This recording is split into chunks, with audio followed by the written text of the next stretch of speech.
ബൈബിളിലൂടെ ഒരു തീർത്ഥാടനം എന്ന വചന പഠന പദ്ധതിയിലേക്ക് മാന്യപ്രേക്ഷകർക്ക് സ്വാഗതം.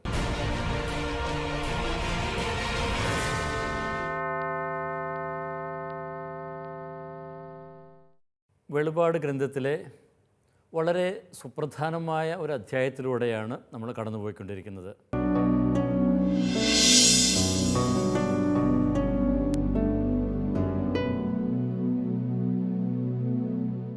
നന്മ തിന്മകൾ തമ്മിലുള്ള പോരാട്ടത്തിൽ തിന്മ പൂർണ്ണമായിട്ടും ഇല്ലായ്മ ചെയ്യപ്പെടുന്നതിൻ്റെ തുടക്കമാണ് ഈ 17-ാം അധ്യായത്തിൽ നമ്മൾ കാണുക. ബാബിലോൺ എന്ന് പറയുന്ന ആ ഒരു മഹാവേശ്യയുടെ പ്രതീകത്തിലൂടെയാണ് ഈ തിന്മയുടെ സംവിധാനങ്ങൾ ഇവിടെ അവതരിപ്പിക്കപ്പെടുന്നത്. അപ്പോൾ ഈ തിന്മ മൃഗത്തെയും രാജാക്കന്മാരെയും ഒക്കെ കൂട്ടുപിടിച്ച് ദൈവജനത്തിനെതിരായി ക്രിസ്തുവിനെതിരായി വരുന്നെങ്കിലും അവസാനം അത് തോൽപ്പിക്കപ്പെടുന്നതാണ് ഇവിടെ വിവരിക്കുന്നത്. കഴിഞ്ഞ ക്ലാസ്സിൽ കുഞ്ഞാടിനോട് ഇവൾ മൃഗത്തിൻ്റെയും രാജാക്കന്മാരുടെയും സഹായത്തോടെ യുദ്ധം ചെയ്യാൻ വരുന്നതായിട്ട് നമ്മൾ കണ്ടു. പക്ഷേ കുഞ്ഞാട് അവരെ തോൽപ്പിക്കുന്നത്, പരാജയപ്പെടുത്തുന്നത് നമ്മൾ കണ്ടു. അപ്പോൾ തിന്മയുടെ ആ ശക്തികൾക്ക് നിലനിൽപ്പില്ല എന്ന് തന്നെയാണ് ഇവിടെ ഈ ഗ്രന്ഥകാരൻ ഇവിടെ അവതരിപ്പിക്കുക. ഇനി എപ്രകാരമാണ് ഈ തിന്മ ഉന്മൂലനം ചെയ്യപ്പെടുന്നത് എന്നതിനെക്കുറിച്ചുള്ള കാര്യമാണ് നമ്മൾ ഇന്ന് കാണുക. കഴിഞ്ഞ ക്ലാസ്സിൽ നമ്മൾ തുടങ്ങി വച്ചിരുന്നു. 17-ാം അധ്യായം 16-ാമത്തെ വാക്യം, നീ കാണുന്ന 10 കൊമ്പുകളും മൃഗവും ആ വേശ്യയെ വെറുക്കും, അവളെ പരിത്യക്തയും നഗ്നയുമാക്കും, അവളുടെ മാംസം ഭക്ഷിക്കുകയും അവളെ അഗ്നിയിൽ ദഹിപ്പിക്കുകയും ചെയ്യും. അപ്പോൾ വേശ്യയെ താങ്ങി നിർത്തുന്ന അധികാരമാണ് ഈ മൃഗമെന്ന് പറയുന്നത്. ഇനി മൃഗത്തിൻ്റെ കൂടെയുള്ളതാണ് ഈ രാജാക്കന്മാർ. അപ്പോൾ ആ രാജാക്കന്മാരെന്ന് പറയുമ്പോൾ അന്നത്തെ ആ ഒരു രാഷ്ട്രീയ സംവിധാനത്തിൽ റോമിൻ്റെ കീഴിലുള്ള പ്രവിശ്യ അധികാരികളോ സാമന്ത രാജാക്കന്മാരോ ഒക്കെ ആകുവാനായിട്ട് സാധ്യതയുണ്ട്. അപ്പോൾ ഈ തിന്മയുടെ ശക്തികളെല്ലാം ഒരുമിച്ച് കൂടും. നമ്മൾ 16-ാമത്തെ അധ്യായത്തിൽ യൂഫ്രട്ടീസ് നദി കടന്ന് ഇവയെല്ലാം വരുന്നത് അവിടെ വിവരിക്കപ്പെടുന്നുണ്ട്. അപ്പോൾ ഇവയെല്ലാം ഈ കുഞ്ഞാടിനെതിരായിട്ട് യുദ്ധം ചെയ്യുവാനായിട്ട് തുടങ്ങുന്നു. ഇനി ഈ ബാബിലോൺ എന്ന് പറയുന്ന ആ വേശ്യ ഉന്മൂലനം ചെയ്യപ്പെടുന്നത് വിവരിക്കുമ്പോൾ പഴയ നിയമത്തിലെ പല പ്രതീകങ്ങളും ഇവിടേക്ക് എടുക്കുന്നുണ്ട് ഗ്രന്ഥകാരൻ. ഉദാഹരണത്തിന് ജെറമ്യ പ്രവാചകൻ ഒരു നഗരം കീഴടക്കപ്പെടുമ്പോൾ സംഭവിക്കുന്ന കാര്യങ്ങൾ ഒക്കെ ഇവിടെ സൂചിപ്പിക്കുന്നുണ്ട്. അത് അഗ്നിയിൽ ദഹിപ്പിക്കപ്പെടുന്നു. അപ്പോൾ അങ്ങനെയുള്ള പ്രതീകവും ഒക്കെ ഇവിടെ എടുക്കുന്നത് നമ്മൾ കാണുന്നുണ്ട്. അപ്പോൾ അനീതിയിലും അസമത്വത്തിലും ഒക്കെ അക്രമത്തിലുമൊക്കെ പടുത്തുയർത്തപ്പെട്ടിരിക്കുന്ന ഈ സംവിധാനങ്ങൾ, വെളിപാടിൻ്റെ കാലത്ത് ആ റോമൻ സംവിധാനങ്ങൾ ആഭ്യന്തര കലാപത്തിലൂടെ അല്ലെങ്കിൽ അവയെ താങ്ങി നിർത്തുന്ന ആ ശക്തികളിലൂടെ തന്നെ ഇല്ലായ്മ ചെയ്യപ്പെടുന്നത്, ആ സംവിധാനങ്ങൾ, ആ സാമ്രാജ്യം തകർന്നടിയുന്നതാണ് ഇവിടെ വിവരിച്ചിരിക്കുന്നത്. അതായത് ആ തിന്മയുടെ സാമ്രാജ്യം, ആ തിന്മയുടെ സാമ്രാജ്യത്താൽ തന്നെ അത് ഇല്ലായ്മ ചെയ്യപ്പെടുന്നു. ഇനി ഇവിടെ ഉപയോഗിച്ചിരിക്കുന്ന ചില പ്രതീകങ്ങൾ, ഇവിടെ മാംസം ഭക്ഷിക്കുന്ന പ്രതീകമൊക്കെയുണ്ട്. അപ്പോൾ വളരെ നമുക്ക് അരോചകമായിട്ടുള്ള പ്രതീകമായിരിക്കാം. പക്ഷേ അത് രാജാക്കന്മാരുടെ പുസ്തകത്തിൽ നിന്ന് എടുത്തിരിക്കുന്ന ഒരു പ്രതീകമാണ്. 2 രാജാക്കന്മാർ 9-ാമത്തെ അധ്യായം 30 മുതലുള്ള വാക്യങ്ങളിൽ ജെസബെലിനെ കുറിച്ച് പറയുമ്പോൾ പറയുന്നുണ്ട്. 36-ാമത്തെ വാക്യത്തിൽ, ജസ്രയേലിൻ്റെ അതിർത്തിക്കുള്ളിൽ വെച്ച് ജെസബെലിൻ്റെ മാംസം നായ്ക്കൾ ഭക്ഷിക്കും, ജെസബെലിൻ്റെ ജഡം തിരിച്ചറിയാനാവാത്ത വിധം ജസ്രയേലിലെ വയലിൽ ചാണകം പോലെ കിടക്കും, ഇതാണ് ജെസബേൽ. അപ്പോൾ പഴയ നിയമത്തിൽ ആ ഒരു തിന്മയുടെ ഒരു രൂപമായ ജെസബേൽ ഇവിടെ നായ്ക്കളാൽ ഭക്ഷിക്കപ്പെടുന്ന ആ ഒരു പ്രതീകം അത് തന്നെയാണ് ഇവിടെയും എടുത്തിരിക്കുന്നത്. അതുപോലെ തന്നെ നമ്മൾ അഗ്നിയാൽ ഓരോ നഗരങ്ങൾ നശിപ്പിക്കപ്പെടുന്നതും ഒക്കെ ഇവിടെ എടുക്കുന്നുണ്ട്. അപ്പോൾ വേശ്യ എന്നപോലെ ബാബിലോണിൻ്റെ ആ നഗ്നത ഇവിടെ വെളിപ്പെടുത്തുന്നത് ഗ്രന്ഥകാരൻ അവതരിപ്പിക്കുന്നു. ഒരു കാട്ടുമൃഗത്തിൻ്റെ ഇരയെന്ന പോലെ അവളുടെ ബാബിലോണിൻ്റെ മാംസം ഭക്ഷിക്കപ്പെടുന്നു. ഒരു നഗരം എന്ന പോലെ അവൾ ചാമ്പലാക്കപ്പെടുന്നു. അപ്പോൾ ഈ പ്രതീകങ്ങളെല്ലാം പഴയ നിയമത്തിലെ ആ പ്രതീകങ്ങളെല്ലാം എടുത്ത് വളരെ ഭീഭത്സമായിട്ടുള്ള രീതിയിൽ അവളുടെ അന്ത്യം ഇവിടെ വിവരിക്കുകയാണ്. ഈ ബാബിലോൺ എന്ന് പറയുന്ന ആ വേശ്യ വിശുദ്ധരുടെ ആ രക്തം കുടിച്ചവളാണ്. പക്ഷേ അവളുടെ മാംസം മൃഗം ഭക്ഷിക്കുന്നു. ഇനി ഇതിനെ അഗ്നി വിഴുങ്ങുമ്പോൾ ഇവളുടെ സഖ്യകക്ഷികളൊക്കെ വിലപിക്കുന്നത് നമ്മൾ കാണും. അടുത്ത അധ്യായത്തിൽ 18-ാമത്തെ അധ്യായത്തിൽ അതിനെക്കുറിച്ച് വളരെ ദീർഘമായിട്ടുള്ള വിവരണം നമ്മൾ കാണും. അപ്പം അതിൻ്റെ പിന്നിലുള്ള ഒരു കാരണം നീറോ ചക്രവർത്തി റോമ നഗരത്തിൽ തീയിട്ടതാണെന്നൊക്കെ പറയപ്പെടുന്നുണ്ട്. എന്തെങ്കിലും ആകട്ടെ, അപ്പോൾ അവിടെയും ആ റോമാ നഗരവും അതിന് ആ ചക്രവർത്തിയാൽ തന്നെ അത് തീയിടപ്പെട്ടു എന്ന് പറയുമ്പോൾ നമുക്കറിയാം തിന്മയാൽ തന്നെ നശിക്കുന്നതിൻ്റെ വേറൊരു രൂപമായിട്ട് ഇതിനെ നമുക്ക് കാണുവാനായിട്ട് സാധിക്കും. അപ്പോൾ തിന്മയാൽ തന്നെയാണ് നശിപ്പിക്കപ്പെടുന്നത്. അപ്പോൾ ഇവിടെ ഗ്രന്ഥകാരൻ വിവിധ പ്രതീകങ്ങൾ എടുത്ത് ഈ തിന്മയുടെ സാമ്രാജ്യത്തെ ഇവിടെ അവതരിപ്പിക്കുന്നു. ഈ തിന്മയുടെ സാമ്രാജ്യം അത് നശിപ്പിക്കപ്പെടുന്നതും വിവിധ പ്രതീകങ്ങൾ ഉപയോഗിച്ച് തന്നെയാണ് അവതരിപ്പിക്കുക. ഭൂമി കുലുക്കത്താൽ അത് മൂന്നായിട്ട് പിളർക്കപ്പെടുന്നു 16-ാം അധ്യായത്തിൽ 19-ാമത്തെ വാക്യത്തിൽ. അതുപോലെ തന്നെ സഖ്യകക്ഷികളുടെ തന്നെ ആക്രമണത്താൽ, അതാണ് നമ്മളിവിടെ കണ്ടത് 17-ാം അധ്യായത്തിൽ 16-ാമത്തെ വാക്യത്തിൽ. ഇനി പിന്നീട് അടുത്ത അധ്യായത്തിലേക്ക് വരുമ്പോൾ അഗ്നിയും പട്ടിണിയും മഹാമാരിയും ഒക്കെ വഴിയായിട്ട് ഈ നഗരം തകർക്കപ്പെടുന്നത് നമ്മൾ കാണുന്നുണ്ട്. അപ്പോൾ ഇവിടെ ഒരു വിധത്തിൽ പറഞ്ഞാൽ രാഷ്ട്രീയ, സാംസ്കാരിക, സാമ്പത്തിക സംവിധാനങ്ങൾ, വ്യവസ്ഥകളൊക്കെ പരസ്പരം പോരടിക്കുന്നതാണ് നമ്മൾ കാണുന്നത്. ഇപ്പോൾ ബാബിലോൺ കീഴടക്കിയിരുന്ന ആ ജനതകൾ തന്നെ ഇവൾക്കെതിരായിട്ട്, ഈ സംവിധാനങ്ങൾക്കെതിരായിട്ടൊക്കെ തിരിയുന്നു. 16-ാമത്തെ അധ്യായത്തിൽ യൂഫ്രട്ടീസ് നദി വറ്റുമ്പോൾ രാജാക്കന്മാരൊക്കെ അത് കടന്ന് ഒരു മഹായുദ്ധത്തിനായിട്ട് ഒരുമിച്ച് കൂടുന്നത് വിവരിച്ച് നമ്മൾ കണ്ടു. അപ്പോൾ അവിടെയൊക്കെ എന്താണ് ആ ബാബിലോണിൻ്റെ കൂടെ നിൽക്കുന്നതെങ്കിലും അവളുടെ കൂടെ നിന്ന് അവസാനം മോഹഭംഗങ്ങളൊക്കെ വരുമ്പോൾ ഇവൾക്കെതിരായിട്ട് അവർ തന്നെ തിരിയുന്നത് ഇവിടെ വിവരിക്കുന്നു. അപ്പോൾ തിന്മയുടെ ശക്തികൾ ആത്യന്തികമായിട്ട് അത് നശിപ്പിക്കപ്പെടും എന്നാണ് ഇവിടെ വിവരിക്കുക. ഇനി അടുത്ത വാക്യത്തിൽ 17-ാമത്തെ വാക്യത്തിലേക്ക് നമുക്ക് കടക്കാം.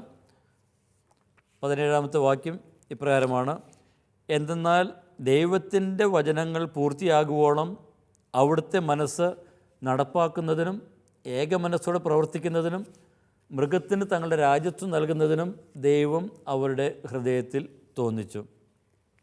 അപ്പോൾ ദൈവത്തിൻ്റെ വചനങ്ങൾ പൂർത്തിയാകുവോളം, ദൈവത്തിൻ്റെ വചനങ്ങൾ പൂർത്തിയാകുവോളം എന്ന് വെച്ചാൽ ആ ദൈവത്തിൻ്റെ പദ്ധതി പൂർത്തിയാകുവോളം. അപ്പോൾ ദൈവത്തിൻ്റെ പദ്ധതിയാണ് ഇവിടെ നടപ്പിലാക്കപ്പെടുക. നമ്മൾ 1-ാമത്തെ അധ്യായം നമ്മൾ കണ്ടപ്പോൾ അവിടെ നമ്മളൊരു വാക്ക് നമ്മൾ പ്രത്യേകമായിട്ട് പഠന വിഷയമാക്കിയായിരുന്നു. ദൈ എന്ന് പറയുന്ന വാക്ക്, അതായത് സംഭവിക്കേണ്ടവ. ആ സംഭവിക്കേണ്ടവ എന്നത് അതിൻ്റെ അർത്ഥം അത് ദൈവത്തിൻ്റെ പദ്ധതി അനുസരിച്ച് സംഭവിക്കേണ്ടവ എന്ന് തന്നെയാണ്. യേശുക്രിസ്തുവിൻ്റെ വെളിപാട് ഉടനെ സംഭവിക്കേണ്ടവ തൻ്റെ ദാസർക്ക് കാണിച്ചു കൊടുക്കേണ്ടതിന്.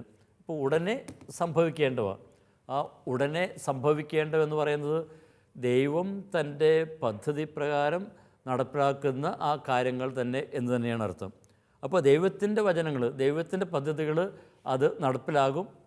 ഇനി അത് പൂർത്തിയാക്കുവാനായിട്ട് ദൈവമാണ് അവിടെ ഹൃദയത്തിൽ തോന്നിപ്പിക്കുക. അപ്പോൾ ഹൃദയത്തിൽ തോന്നിപ്പിക്കുക എന്ന് പറയുമ്പോൾ ദൈവം അവരുടെ ഹൃദയത്തിൽ തോന്നിപ്പിക്കുന്നു.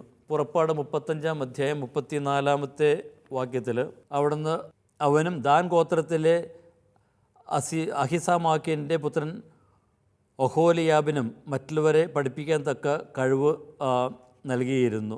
ദൈവം തന്നെയാണ് അതിന് കാര്യങ്ങൾ മുന്നോട്ട് നയിക്കുക.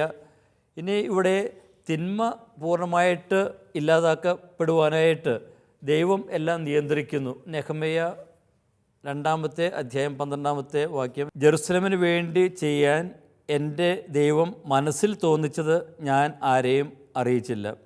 ജെറുസലേമിന് വേണ്ടി ചെയ്യാൻ എൻ്റെ ദൈവം മനസ്സിൽ തോന്നിച്ചത്. അപ്പോൾ അവിടെയൊക്കെ ഓരോ കാര്യങ്ങളൊക്കെ ചെയ്യുവാനായിട്ട് നിവൃത്തിയാക്കുവാനായിട്ട് ദൈവം തന്നെയാണ് അവരുടെ മനസ്സിൽ തോന്നിക്കുന്നത് എന്നുള്ള ഒരു ചിന്ത. അപ്പോൾ അത് തന്നെയാണ് വെളിപാട് ഗ്രന്ഥകാരൻ ഇവിടെയും എടുത്തിരിക്കുന്നത്. അപ്പോൾ എല്ലാം ദൈവത്തിൻ്റെ കീഴിലാണ്. ഇനി അവിടെ നിന്നാണ് ഈ മൃഗത്തെയും രാജാക്കന്മാരെയെല്ലാം ഈ വേശ്യക്കെതിരായിട്ട് തിരിക്കുന്നത്. അപ്പോൾ ദൈവം അറിയിച്ച രഹസ്യം പൂർത്തിയാകുവോളം 10-ാമത്തെ അധ്യായത്തിൽ 7-ാമത്തെ വാക്യത്തിൽ കണ്ടു. അപ്പോൾ ആ രഹസ്യം പൂർത്തിയാക്കപ്പെടുന്നത് ഇപ്പോഴാണ്. തിന്മയുടെ ശക്തികൾ ഇല്ലായ്മ ചെയ്യപ്പെടുന്നു. അപ്പോൾ ആ തിന്മയുടെ ശക്തികൾ ഇല്ലായ്മ ചെയ്യപ്പെടുന്നതിൻ്റെ ഒരു ഘട്ടമാണ് അത് തിന്മയാൽ തന്നെ ഇല്ലായ്മ ചെയ്യപ്പെടുന്നു. അപ്രതീക്ഷിതമായിട്ടുള്ള വിധത്തിലാണ് ദൈവം തൻ്റെ പദ്ധതികൾ ഒക്കെ നടപ്പിലാക്കുന്നത്. ഇനി രാജാക്കന്മാർ തങ്ങളുടെ അധികാരം മൃഗത്തിന് നൽകി എന്നിവിടെ പറയുന്നുണ്ട്. അപ്പോൾ എന്താണ് അത് അർത്ഥമാക്കുന്നത്? രാജാക്കന്മാർ അവരുടെ അധികാരം മൃഗത്തിന് നൽകി. അപ്പോൾ മൃഗം നമുക്കറിയാം അത് തിന്മയുടെ പ്രതീകമാണ്. സാത്താനിൽ നിന്നും അധികാരം സ്വീകരിച്ചിരിക്കുന്ന ആ മൃഗം തിന്മയുടെ പ്രതീകം. അപ്പോൾ അതിന് ആ മൃഗത്തിന് തങ്ങളുടെ അധികാരം നൽകിയെന്ന് പറയുമ്പോൾ അവർ അതിൻ്റെ ആധിപത്യം, ആ തിന്മയുടെ ആധിപത്യം സ്വീകരിച്ചിരിക്കുന്നു എന്ന് തന്നെയാണ് അർത്ഥമാക്കുന്നത്. അപ്പോൾ സ്വർഗത്തിനെതിരെ തിരിയുവാനായിട്ട് ഇവർ ഒരുമിച്ച് കൂടുന്നു. അപ്പോൾ ഭൗമിക തലത്തിലുള്ളവരും സ്വർഗതലത്തിലുള്ളവരും തമ്മിലുള്ള ആ ഒരു സംഘർഷം, ഒരു യുദ്ധം. ഇവിടെ നമ്മൾ കാണുന്ന ഇതാണ്, ഈ ഭൗമിക തലത്തിലുള്ളവരൊക്കെ തങ്ങളുടെ ആ അധികാരവും തങ്ങളുടെ സാമ്രാജ്യമൊക്കെ നിലനിർത്താൻ വേണ്ടിയിട്ട് അവർ പരസ്പരം സഹായിക്കും. പക്ഷേ അതിനൊന്നും ആത്യന്തികമായിട്ടുള്ള നിലനിൽപ്പൊന്നും ഉണ്ടാവുകയില്ല. അധികകാലം അവർക്ക് ഒന്നിച്ച് മുന്നേറുവാനായിട്ട് സാധിക്കുകയില്ല. ഇവർ ഒരിക്കൽ പരസ്പരം പോരാടി തകരും. ഭൗമികമായിട്ട് ഒക്കെ കെട്ടിപ്പടുക്കുന്ന ഒന്നിനും ആത്യന്തികമായിട്ടുള്ള നിലനിൽപ്പില്ല എന്ന് തന്നെയാണ് ഇവിടെ പറയുക. ഇപ്പോൾ പഴയ നിയമ പ്രവാചകരും വെളിപാടുമൊക്കെ പ്രവചിച്ച ആ വെളിപാടിൻ്റെ ബാബിലോണിൻ്റെ അന്ത്യം ഇവിടെ പൂർത്തിയാകുന്നതായിട്ട് ഇവിടെ വിവരിക്കുന്നു. ഇനി 18-ാമത്തെ വാക്യത്തിൽ ഈ അധ്യായം അവസാനിക്കുമ്പോൾ പറയുന്നു, നീ കാണുന്ന സ്ത്രീ ഭൂമിയിലെ രാജാക്കന്മാരുടെ മേൽ അധീശത്വമുള്ള മഹാനഗരമാണ്. അപ്പോൾ സ്ത്രീയെ അവസാനം ഒരിക്കൽ കൂടി ഇവിടെ അവതരിപ്പിക്കുന്നു. ബാബിലോൺ എന്ന് പറയുന്ന ആ സ്ത്രീയെ, മഹാവേശ്യയെ മഹാനഗരമായിട്ട് അവതരിപ്പിക്കുന്നു. അപ്പോൾ ഇത് രാഷ്ട്രീയ സർവാധിപത്യമാണ് ഇവിടെ അർത്ഥമാക്കുക. ആ ജനതകളെ വഴിതെറ്റിക്കുന്ന സർവാധിപത്യം, അധികാരം തന്നെയാണ്. അധാർമികമായിട്ടുള്ള ഒരു ആത്മീയ സ്വാധീനം എന്ന് വേണമെങ്കിലും നമുക്കതിനെ പറയാം. അപ്പോൾ സ്വർഗീയ തലത്തെ എതിർത്ത് ഭൗമികതയിൽ കെട്ടിപ്പടുക്കുന്ന സംവിധാനങ്ങളിലേക്ക് എല്ലാവരെയും ആകർഷിക്കുന്നു. അപ്പോൾ ഈ സ്ത്രീ, അതായത് ബാബിലോൺ എന്ന് പറയുന്ന ആ ഒരു സംവിധാനം എല്ലാവരെയും ആ തിന്മയുടെ ആ സ്വാധീനത്തിലേക്ക് കൊണ്ടുവന്ന് അതിൻ്റേതായിട്ടുള്ള സാമ്രാജ്യം കെട്ടിപ്പടുക്കുന്നത് നമ്മൾ കാണുന്നു. അപ്പോൾ പൈശാചിക ശക്തികളൊക്കെ ഒളിഞ്ഞിരിക്കുന്ന വ്യവസ്ഥ എന്ന് വേണമെങ്കിൽ ഇതിനെ വിശേഷിപ്പിക്കാം. ഇത് അന്നുണ്ടായിരുന്ന വ്യവസ്ഥ മാത്രമല്ല, ചരിത്രത്തിൽ എല്ലാ കാലത്തും എക്കാലത്തും കാണുന്ന പ്രതിഭാസങ്ങൾ തന്നെയാണ്. നമ്മുടെ ചുറ്റുമൊക്കെ നോക്കിയാൽ നമുക്കൊക്കെ കാണുവാനായിട്ട് സാധിക്കും. വളരെ മോഹനമെന്ന് നമ്മയൊക്കെ ഭ്രമിപ്പിക്കുന്ന പല വ്യവസ്ഥതകളും ആത്യന്തികമായിട്ട് തിന്മയുടെ വകഭേദങ്ങളാണെന്ന് പിന്നീട് നമ്മളൊക്കെ തിരിച്ചറിയും. ആത്യന്തികമായിട്ടുള്ള സന്തോഷമോ സമാധാനമോ ഒന്നും ഇവ പ്രദാനം ചെയ്യുകയില്ല. അപ്പോൾ ആശയപരമായിട്ടും രാഷ്ട്രീയപരമായിട്ടും സാമ്പത്തികപരമായിട്ടും ഒക്കെ ഇവർ പ്രകടിപ്പിക്കുന്ന അധീശത്വത്തിന് വലിയ നിലനിൽപ്പൊന്നും ഇല്ല എന്ന് ഗ്രന്ഥകാരൻ ഇവിടെ അവതരിപ്പിക്കുന്നു. അപ്പോൾ 17-ാമത്തെ അധ്യായത്തിൽ നമ്മൾ കാണുന്നത് ബാബിലോൺ എന്ന് പറയുന്ന ആ ഒരു പ്രതീകത്തിലൂടെ ആ തിന്മയുടെ സംവിധാനങ്ങൾ തകർക്കപ്പെടുന്നത് ആണ് അവതരിപ്പിക്കുന്നത്. ഇനി നമുക്ക് ഈ 17-ാം അധ്യായത്തിൻ്റെ ആശയങ്ങൾ, പ്രധാനപ്പെട്ട ആശയങ്ങളിലേക്ക് നമുക്കൊന്ന് കടക്കാം. ഇപ്പോൾ വെളിപാടിലെ ചരിത്രത്തിൻ്റെ അവതരണത്തിൽ വളരെ സുപ്രധാനമായിട്ട് രംഗത്തിലാണ് നമ്മൾ എത്തിച്ചേർന്നിരിക്കുന്നത്. നമ്മൾ 3 സപ്തഗണങ്ങളിലൂടെ ചരിത്രത്തെ അവതരിപ്പിച്ചു ഇതിനു മുമ്പ്. 7 മുദ്രകളിലൂടെ, 7 കാഹളങ്ങളിലൂടെ, 7 ക്രോധത്തിൻ്റെ പാത്രങ്ങളിലൂടെ. അപ്പോൾ അവിടെയൊക്കെ തിന്മയുടെ സാന്നിധ്യം ചരിത്രത്തിൽ നിറഞ്ഞു നിൽക്കുന്നതും ആ തിന്മയ്ക്കെതിരെ ദൈവം ക്രിസ്തു തിരിയുന്നതും, ഇനി ഈ തിന്മയുടെ കീഴിൽ സഹിക്കുന്ന ജനതയെ, രക്തസാക്ഷിത്വം അനുഭവിക്കുന്ന ആ ജനതയെ ഒക്കെ നമ്മൾ കണ്ടു.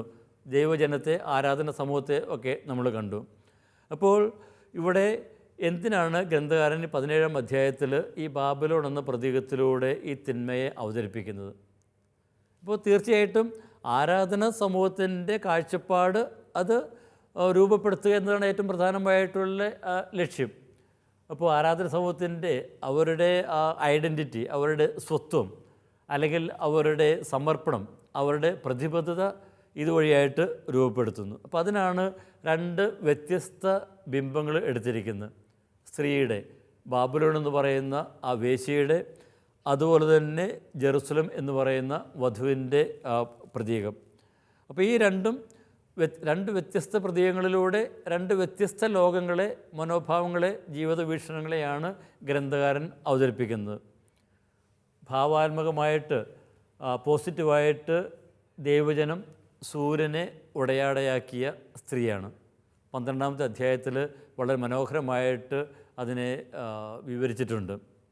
ഇനി അവളുടെ മഹത്വം, ആ സൂര്യനെ ഉടയാടയാക്കിയ സ്ത്രീ എന്ന് പറയുമ്പോൾ അവളുടെ മഹത്വം ആര് നൽകിയതാണ്? ദൈവം തന്നെ നൽകിയതാണ്. അപ്പോൾ ദൈവം നൽകിയ മഹത്വത്തിൽ പ്രകാശിക്കുന്നവളാണ് ഈ വധു, കുഞ്ഞാടിൻ്റെ മണവാട്ടി. ഇനി അതിൻ്റെ മറുവശത്ത് നമ്മൾ കാണുന്ന ബാബിലോൺ എന്ന് പറയുന്ന വേശ്യയാണ്. ഇനി അവളും വളരെ ആകർഷകമായിട്ടുള്ള വസ്ത്രങ്ങൾ അണിഞ്ഞവളാണ്. നമ്മളൊക്കെ ഭ്രമിപ്പിക്കുന്ന വിധത്തിലുള്ള വസ്ത്രങ്ങൾ അണിഞ്ഞവൾ, രത്നങ്ങൾ കൊണ്ട്, മുത്തുകൾ കൊണ്ടൊക്കെ അലങ്കൃതയായിട്ടുള്ള ഒരു സ്ത്രീയെ അവിടെ അവതരിപ്പിക്കുന്നു. പക്ഷേ അതൊക്കെ അധാർമിക ബന്ധത്തിൽ നിന്ന് ഒക്കെ വരുന്നതാണെന്നും അവിടെ അവതരിപ്പിക്കുന്നുണ്ട്. അപ്പോൾ തിന്മ നിറഞ്ഞ സംവിധാനത്തിൻ്റെ ഒരു പരിണത ഫലമാണ്, അല്ലെങ്കിൽ അതിൽ നിന്ന് വരുന്നതാണ് ഇവളുടെ ഈ ആർഭാടവും സമ്പത്തുമൊക്കെ. മാത്രമല്ല ഇവളത് ഞാൻ രാജ്ഞിയാണ്, എനിക്കെതിരെ ആർക്ക് നിൽക്കുവാൻ കഴിയും എന്നൊക്കെ പറഞ്ഞ് സ്വയം മേനി പ്രകടിപ്പിക്കുന്നവളാണ് ഈ ബാബിലോൺ എന്ന് പറയുന്ന വേശ്യ. അപ്പോൾ ആദ്യത്തെ ആ സ്ത്രീ മിശിഹായുടെ ദൈവജനത്തിൻ്റെ അമ്മയാണ്. ഇനി വേശ്യയാണെങ്കിലോ വേശ്യകളുടെയും മ്ലേച്ഛതകളുടെയും അമ്മയാണ്. അപ്പോൾ വളരെ രൂക്ഷമായിട്ടുള്ള ഭാഷയിൽ തന്നെയാണ് ഇവിടെ ആ ബാബിലോൺ എന്ന് പറയുന്ന വേശ്യയെ അവതരിപ്പിക്കുന്നത്. ഇനി ഈ ബാബിലോൺ നമുക്കറിയാം അക്രമത്തിൻ്റെയും ക്രൂരതയുടെയും ഭൗതികത്വത്തിൻ്റെയും തെറ്റായ വിശ്വാസങ്ങളുടെയും ഒക്കെ പ്രതീകമാണ്. അപ്പം അന്ന് നിലനിന്നിരുന്ന ആ തിന്മയുടെ ആ ഒരു സാമ്രാജ്യത്തെ അവതരിപ്പിക്കുവാനായിട്ടാണ് ബാബിലോൺ എന്ന് പറയുന്ന ആ പ്രതീകം എടുത്തിരിക്കുന്നത്. ഇനി അതിന് മറുവശത്താണെങ്കിലോ നമ്മൾ പുതിയ ജെറുസലമിനെ കാണുന്നു. അപ്പോൾ അതിനെക്കുറിച്ച് നമ്മൾ കൂടുതൽ അടുത്ത് വരുന്ന അധ്യായങ്ങളിൽ നമ്മൾ കാണും. ഈ പുതിയ ജെറുസലം ദൈവത്തിൽ കേന്ദ്രീകൃതമായിട്ടുള്ളതാണ്. ദൈവമാണ് എൻ്റെ അച്ചുതണ്ട്. ഇത് ഈ ലോകത്തിന് അതീതമാണ്, പുതിയ സൃഷ്ടിയിൽ യാഥാർത്ഥ്യമാകുന്നതാണ്. അപ്പോൾ ഈ പുതിയ സൃഷ്ടിയിൽ, പുതിയ ലോകത്തിൽ അവിടെ ഒരു ഹാർമണി, ഒരു സ്വാരസ്യം കാണുവാനായിട്ട് സാധിക്കും. അപ്പോൾ അവിടെ നമ്മൾ കാണുന്നത് ഈ ബാബിലോൺ എന്ന് പറയുന്ന ആ വ്യവസ്ഥയിൽ നിന്നും വളരെ വ്യത്യസ്തമായിട്ടുള്ള ഒരു ലോകം തന്നെയാണ്. ഇനി ഈ 2 വ്യത്യസ്ത ലോകങ്ങളെ അവതരിപ്പിച്ചുകൊണ്ട് ആരാധന സമൂഹത്തോട് ഗ്രന്ഥകാരൻ ചില ചോദ്യങ്ങളൊക്കെ ചോദിക്കുന്നു. ഇപ്പോൾ ആരാധന സമൂഹം ഒരു സംഘർഷത്തിലാണ്. ആരെയാണ് തങ്ങൾ പിൻചെല്ലേണ്ടത്? വിശ്വാസികളുടെ പ്രതീകമായിട്ടുള്ള സ്ത്രീ ഇവിടെ ഭാവാത്മകമായിട്ട് ഒക്കെ ചിത്രീകരിക്കപ്പെടുന്നുണ്ട്. പക്ഷേ ആരാധന സമൂഹത്തെ സംബന്ധിച്ചിടത്തോളം അവരുടെ അനുഭവം വളരെ സംഘർഷാത്മകമാണ്, സംഘർഷങ്ങൾ നിറഞ്ഞതാണ്. കാരണം ആ പുതിയ ലോകത്തിൻ്റെ മൂല്യങ്ങളനുസരിച്ച് ജീവിക്കുക എന്ന് പറയുമ്പോൾ അവരുടെ ജീവിതത്തിൽ അത് കൊണ്ടുവരുന്നത് സഹനങ്ങൾ മാത്രമാണ്. സാത്താനും മൃഗവുമൊക്കെ ഭയപ്പെടുത്തുന്ന അവൾക്ക് മരുഭൂമിയിലേക്ക് പലായനം ചെയ്യേണ്ടിയിരിക്കുന്നു. 12-ാമത്തെ അധ്യായത്തിൽ മനോഹരമായിട്ട് അവതരിപ്പിക്കുന്നുണ്ട്. ആ സ്ത്രീ പ്രസവിക്കുന്ന കുഞ്ഞിനെ വിഴുങ്ങുവാനായിട്ട് ആ സർപ്പം വാവ് പൊളിച്ച് നിൽക്കുമ്പോൾ അതിൽ നിന്ന് രക്ഷപ്പെടുവാനായിട്ട് സ്ത്രീ മരുഭൂമിയിലേക്ക് ഓടിപ്പോകുന്നു. അത് ദൈവജനത്തിൻ്റെ ഒരു പ്രതീകം തന്നെയാണ് അവിടെ കാണുന്നത്. അപ്പോൾ ക്ലേശങ്ങളുടെയും പ്രതിസന്ധികളുടെയും ഒക്കെ നടുവിലാണ് സഭ. അപ്പോൾ അങ്ങനെയുള്ള അവസരത്തിൽ ഇവരുടെ മനസ്സിലുള്ള സംഘർഷം എന്താണ്? എങ്ങനെ ഈ ക്ലേശങ്ങളിൽ നിന്നൊക്കെ ഇവർക്ക് രക്ഷപ്പെടാം? അപ്പോൾ അവിടെ വരുന്ന ഏറ്റവും വലിയ ഒരു പ്രലോഭനം എന്ന് പറയുന്നത് ഈ ബാബിലോണിൻ്റെ മൂല്യവ്യവസ്ഥകളോട് അനുരൂപപ്പെടുക എന്നുള്ളതാണ്. ആ വലിയൊരു പ്രലോഭനമാണ് ഇവരെ കാത്തിരിക്കുന്നത്. അപ്പോൾ ബാബിലോണിൻ്റെ ആ പ്രലോഭനങ്ങളിൽ പെടാതെ മാറി നിൽക്കുക, അത് അത്ര എളുപ്പമുള്ള കാര്യമൊന്നുമല്ല. കുഞ്ഞാടിനോട് വിശ്വസ്ത പുലർത്തുക എന്ന് പറയുന്നത് അവരുടെ ജീവിതത്തിൽ ഒക്കെ അതിൽ വലിയ പരിണത ഫലങ്ങളൊക്കെ ഉളവാക്കും. നമ്മൾ സഭകൾക്കുള്ള കത്തുകളിൽ നമ്മൾ കാണുന്നുണ്ട്. സഭകൾക്കുള്ള കത്തുകളിൽ ആ സ്മിർണയെക്കുറിച്ച് പറയുമ്പോൾ നിൻ്റെ ദാരിദ്ര്യം ഞാൻ അറിയുന്നു എന്നാണ് അവിടെ പറയുക. നമ്മൾ ആ സഭയെക്കുറിച്ച് പറഞ്ഞപ്പോൾ നമ്മൾ ഒരു കാര്യം കണ്ടിരുന്നു. അപ്പോൾ അന്നത്തെ കാലത്ത് വളരെ സമ്പന്നയായിരുന്ന ആ സഭ, ആ സമ്പന്നയായിരുന്ന ആ നഗരത്തിൽ സഭ എന്തുകൊണ്ട് ദരിദ്രയായി എന്ന് നമ്മൾ ചിന്തിക്കണം. മിക്കവാറും അന്നത്തെ ആ വ്യവസ്ഥകളോട് ചേർന്ന് നിൽക്കാത്തത് കൊണ്ട് അവർ ആ സമൂഹത്തിൽ ഒറ്റപ്പെടുത്തപ്പെട്ടതുകൊണ്ടായിരിക്കാം. അല്ലെങ്കിൽ അന്നത്തെ ആ വ്യവസ്ഥിതിയിൽ ചക്രവർത്തി ആരാധനയിൽ പങ്കുചേരാൻ അവർ തയ്യാറാകാതിരുന്നുകൊണ്ട് ആകാം അവർ തടവിൽ ഒക്കെ ശിക്ഷിക്കപ്പെടുന്നത്. അപ്പോൾ അന്നത്തെ വ്യവസ്ഥിതികൾക്ക് അനുരൂപരാകാതെ മാറി നിൽക്കുന്നതുകൊണ്ട് അവരുടെ ജീവിതത്തിൽ സംഭവിക്കുന്ന കാര്യങ്ങൾ. അപ്പോൾ ബാബിലോണിൻ്റെ ആ മായിക വശീകരണത്തിൽ വീഴാതെ പ്രതികൂല സാഹചര്യങ്ങളിലും പീഡനങ്ങളിലും അവസാനം വരെ വിശ്വസ്ത പുലർത്താനായിട്ട് ഈ വിവരണം അവർക്ക് ശക്തി പകരുന്നു എന്ന് വേണമെങ്കിൽ പറയാം. അപ്പോൾ ഇവരുടെ ജീവിതത്തിൽ ഈ രണ്ട് വ്യവസ്ഥകളെയും അവതരിപ്പിച്ചുകൊണ്ട് ഏതിനോടാണ് നിങ്ങൾ പ്രതിബദ്ധത പുലർത്തുക എന്നാണ് ചോദിക്കുക. അപ്പോൾ ആരാധന സമൂഹത്തിൻ്റെ അടിസ്ഥാന സമർപ്പണം എവിടെയാണെന്ന് വ്യക്തത വരുത്താനാണ് ഈ വ്യത്യസ്ത നഗരങ്ങൾ ഇവിടെ അവതരിപ്പിക്കുന്നത്. അപ്പോൾ രണ്ട് വ്യത്യസ്ത ജീവിത വീക്ഷണങ്ങളാണ് ഈ രണ്ട് നഗരങ്ങളുടെ ചിത്രങ്ങളിലൂടെ അവതരിപ്പിക്കുക. അപ്പോൾ ബാബിലോൺ എന്ന് പറയുന്ന ആ സംവിധാനത്തിൻ്റെ പിന്നാലെ പോയാൽ ഉണ്ടാകുന്ന പരിണത ഫലങ്ങൾ ഞാനിവിടെ സൂചിപ്പിച്ചിരുന്നു. അപ്പോൾ അതിൻ്റെ ഐഡൻറ്റിറ്റി അനുസരിച്ച് ജീവിക്കുവാനായിട്ട് ശ്രമിക്കുമ്പോൾ പലപ്പോഴും ജീവിതത്തിൽ ഒരിക്കലും പ്രതീക്ഷിക്കാത്ത കാര്യങ്ങളൊക്കെ അവർക്ക് അവരുടെ ജീവിതത്തിൽ സംഭവിച്ചെന്ന് വരാം. അപ്പോൾ വിശ്വാസത്തിന് നിരക്കാത്തവ ത്യജിക്കുവാനായിട്ട് അവർക്ക് സാധിക്കണമെങ്കിൽ കുഞ്ഞാടിനോടുള്ള ആ വിശ്വസ്തതയിൽ അവർ ആഴപ്പെടണം. അപ്പോൾ ദൈവം അവരുടെ കൂടെയുണ്ട് എന്നുള്ള ആ ബോധ്യത്തിൽ തിന്മയുടെ ശക്തികളെ എതിർക്കുവാനായിട്ട് വേണ്ട ശക്തി അവർക്ക് കൊടുക്കുന്നു. ഇനി ഈ തിന്മയുടെ ശക്തികളെ എതിർക്കുവാനായിട്ട് യോഹന്നാൻ ഉപയോഗിച്ചിരിക്കുന്ന ഒരു ടെക്നിക്കാണ് സറ്റയർ, ഐറണി. കഴിഞ്ഞ ക്ലാസ്സിൽ അതിനെക്കുറിച്ച് സൂചിപ്പിച്ചതാണ്. അപ്പോൾ ഇവിടെയുള്ള വിവരണത്തിൽ യോഹന്നാൻ ഉപയോഗിച്ചിരിക്കുന്ന ആ ഒരു രചനാ ശൈലി, ഇവിടെ തങ്ങൾക്ക് ഇഷ്ടമില്ലാത്ത കാര്യങ്ങൾ അവതരിപ്പിക്കുമ്പോൾ വളരെ സറ്റയറിക്കായിട്ട് അത് അവതരിപ്പിക്കുന്നു. ഉദാഹരണത്തിന് യേശയ്യാ പ്രവാചകൻ്റെ ഗ്രന്ഥത്തിലെ ഒരു സറ്റയറായിട്ടുള്ള ഒരു വചനമെടുക്കുക. 44-ാമത്തെ വാക്യത്തിൽ 9 മുതലുള്ള വാക്യങ്ങളിൽ വ്യാജ ദൈവങ്ങളെക്കുറിച്ച് പറയുന്നുണ്ട്. അപ്പോൾ വ്യാജ ദൈവങ്ങളെക്കുറിച്ച് പറയുമ്പോൾ ഈ വ്യാജ ദൈവങ്ങളുടെ അർത്ഥശൂന്യത കാണിക്കുവാനായിട്ട് ഗ്രന്ഥകാരൻ അതിനെ ഒരു മരക്കഷ്ണത്തോടാണ് ഉപമിക്കുക. എന്നിട്ട് പറയുന്നു, ആ മരക്കഷ്ണത്തിൻ്റെ ഒരു പകുതി എടുത്ത് വ്യാജ ദൈവങ്ങളെ ഉണ്ടാക്കുന്നു, ഇനി മറ്റേ പകുതി കൊണ്ട് ഭക്ഷണം പാകം ചെയ്യുന്നു. അപ്പോൾ രണ്ടിൻ്റെയും അർത്ഥം ഇത്രയേ ഉള്ളൂ, എല്ലാം കത്തി നശിച്ച് പോകും എന്ന് തന്നെ. അപ്പോൾ ഈ ഒരു ചിത്രത്തിലൂടെ അവരൊക്കെ ആരാധിക്കുന്ന കൊത്തുരൂപങ്ങൾ അല്ലെങ്കിൽ വ്യാജ ദൈവങ്ങൾക്ക് ഇത്രയൊക്കെ ഉള്ളൂ, നിലനിൽപ്പുള്ളൂ എന്ന് ഗ്രന്ഥകാരൻ അവതരിപ്പിക്കുന്നു. അപ്പോൾ അതുപോലെയുള്ള ആ ഒരു ആക്ഷേപഹാസ്യം ഈ വെളിപാട് ഗ്രന്ഥത്തിൽ നമ്മൾ കാണുന്നുണ്ട്. അപ്പോൾ അന്ന് അക്കാലത്തുണ്ടായിരുന്ന റോമൻ സാഹിത്യത്തിലൊക്കെ ഉണ്ടായിരുന്ന ഒരു ശൈലിയാണത്. അത് വളരെ വിദഗ്ധമായിട്ട് ഗ്രന്ഥകാരൻ ഈ ഗ്രന്ഥത്തിൽ ഒത്തിരി പ്രാവശ്യം ഉപയോഗിക്കുന്നുണ്ട്. ഉദാഹരണത്തിന് തിന്മയുടെ ശക്തികളെക്കുറിച്ച് പറയുവാനായിട്ട് 13-ാമത്തെ അധ്യായത്തിൽ പറയുന്നുണ്ട്, ഇപ്പോൾ ഉണ്ടായിരുന്നതും ഇപ്പോഴില്ലാത്തതും വരാനിരിക്കുന്നതുമായ മൃഗം. അപ്പോൾ അവിടെ നമ്മൾ നേരത്തെ സൂചിപ്പിച്ചിരുന്നു, ഇത് ത്രിത്വൈക ദൈവത്തിന് പാരഡിയായിട്ട് അവതരിപ്പിച്ചിരിക്കുന്ന ഒരു വിശേഷണമാണ്. അപ്പോൾ ദൈവികത അവർ അവകാശപ്പെടുമ്പോൾ ദൈവികത കൊണ്ട് തോന്നുമ്പോൾ പക്ഷേ അത് യഥാർത്ഥത്തിലുള്ള ദൈവികത അല്ല എന്ന് ഈ ഒരു ശൈലിയുടെ അവതരിപ്പിക്കുന്നു. അപ്പോൾ വെളിപാട് ഗ്രന്ഥത്തിലെ 17-ാം അധ്യായത്തിൽ ആരാധന സമൂഹത്തെ ലക്ഷ്യം വെച്ചുകൊണ്ടാണ് ഗ്രന്ഥകാരൻ ഈ വിവരണം എഴുതിയിരിക്കുന്നത്. വരാൻ പോകുന്ന ആ വലിയ ഭൂകമ്പങ്ങളോ അല്ലെങ്കിൽ പ്രപഞ്ചത്തിലുണ്ടാകുന്ന മഹാസ്ഫോടനമോ ഒന്നും അവതരിപ്പിക്കുകയല്ല ഗ്രന്ഥകാരൻ്റെ ലക്ഷ്യം. ഗ്രന്ഥകാരൻ്റെ ലക്ഷ്യം ആരാധന സമൂഹത്തിൻ്റെ ജീവിത വീക്ഷണങ്ങളെ ഒക്കെ ഒന്ന് രൂപപ്പെടുത്തി ക്രിസ്തുവിനെ പിൻചെല്ലുവാനായിട്ട് അവരെ ശക്തിപ്പെടുത്തുക എന്നതാണ്. ഇനി ഇതിനെക്കുറിച്ച് കൂടുതൽ കാര്യങ്ങൾ നമുക്ക് അടുത്ത ക്ലാസ്സിൽ കാണാം. അതുവരെ എല്ലാവർക്കും ഈശോ മിശിഹായ്ക്കും സ്തുതിയായിരിക്കട്ടെ.